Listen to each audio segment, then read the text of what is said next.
Yang menjadi prioritas kemarin adalah soal dalam negerinya atau positioning luar negerinya?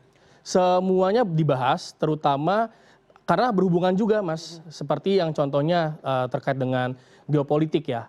Geopolitik seperti apa sih saat ini kan kita ketahui bahwa Selat Hormuz ditutup, di mana Indonesia juga bergantung terhadap 20% minyak yang melalui jalur Selat Hormuz.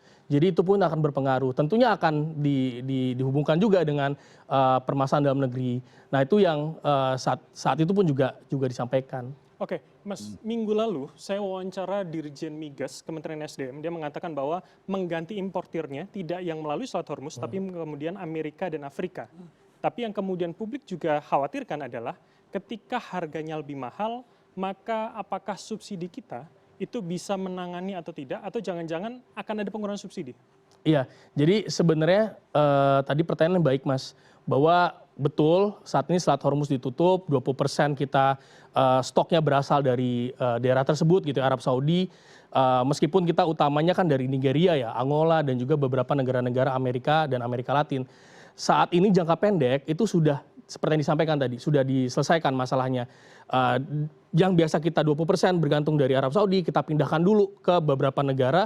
Terutama kita saat ini sudah punya perjanjian perdagangan internasional dengan Amerika Serikat dalam kerangka agreement on reciprocal trade.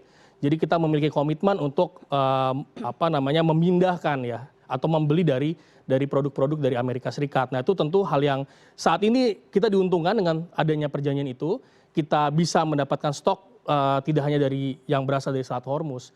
Nah, namun seperti yang tadi disampaikan, tentu ketika harga itu sangat sensitif terhadap besaran belanja kita, termasuk defisit APBN kita, yang saat ini berdasarkan data dari sensitivitas di APBN 2026, sebenarnya ketika ada kenaikan $1 per barrels, itu akan berpengaruh terhadap sekitar 10,8 triliun ya penambahan belanja kita, termasuk juga pelebaran defisit kita yang sekitar 6,8 triliun. Kami di KSP juga saat ini juga mencoba melakukan kalkulasi-kalkulasi yang tentunya pendekatan beberapa skenario ya, karena kan ini harga pun kan itu harga tahunan, setahun full rata-rata. Jadi bukan misalkan contoh saat ini naik ke harga let's say sekarang udah 102, 106, 7 ya kalau nggak salah Brent, mau dikoreksi nanti karena kami lihat data terakhir seperti itu, dan itu pun kan nanti akan dirata-rata sebenarnya dalam 1 tahun. Nah tentu tadi kalkulasinya itu adalah itu negara sudah berani memberikan tidak, bahwa pun nanti ada kenaikan harga di luar,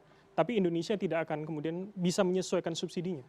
Ya, jadi tadi ya, kalau tadi pertanyaan adalah apakah subsidi akan dikurangin, pasti tidak dong. Kalau ada ya kenaikan harga, subsidi di-adjust. Kemungkinan akan ditambahkan atau ya mostly ditambahkan ketika harganya kita saat ini kan kita tahu ya, Pertalite di harga 10.000 per liter, termasuk biosolar di angka 6.500 per liter. Nah tentunya itu akan di-adjust dengan beberapa kalkulasi-kalkulasi, sepertinya juga Pak Menkyu, Pak Purbaya juga sudah sempat menyampaikan ya beberapa pertimbangan, karena yang kita tahu juga ketika ini tidak di-adjust gitu ya, adjustment itu artinya apakah melakukan realokasi ataukah melebarkan defisit anggaran kita, itu sebenarnya ada beberapa hal yang tentu harus dikalkulasi.